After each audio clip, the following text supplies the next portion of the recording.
हरे कृष्ण जय जगन्नाथ। फाल्गुन कृष्ण पक्ष विजय नामक एकादशी पालन कराए। प्रिय भक्त बंधुगण, यही विजय नामक एकादशी बड़ महत्वपूर्ण।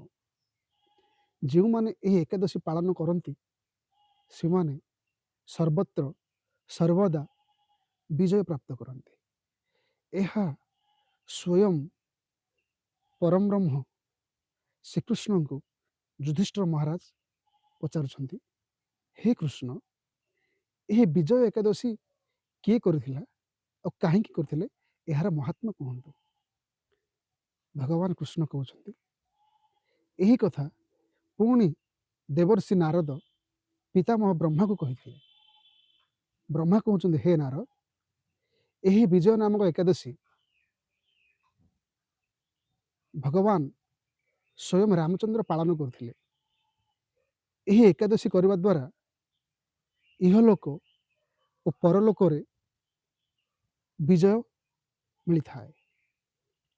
नर सर्वदा सुख शांति एवं विजय अनुभूति प्राप्त करे। जितेबाला राक्षस राज रावण तपस्विनी माता सीता को हरण करनेला, सीता माता विरह राम एवं भ्राता लक्ष्मण सारा वन रे बुली बुली जितेबाला जटायु को भेटिले, जटायुंकर देह संस्कार करी सुग्रीवों सहित मिसी जिते बानर राज हनुमान माता सीता अनुसंधान करी भगवान श्रीराम निकट को आसी सही समय सीता माता को उद्धार करने रावण को बद्ध करने भगवान श्रीराम बानर सेना सहित भाई लक्ष्मण को नहीं समुद्र निकट में पहुंचले। समुद्रर भयंकर गर्जन, विकटाल रूप एवं तिम्मी मकर विभिन्न भयंकर जीवजंतु मानकर पूर्णस्थली। सही समय राम भ्राता लक्ष्मण को कहते, हे लक्ष्मण, आमे किपरि एही समुद्र पार हो परिबा।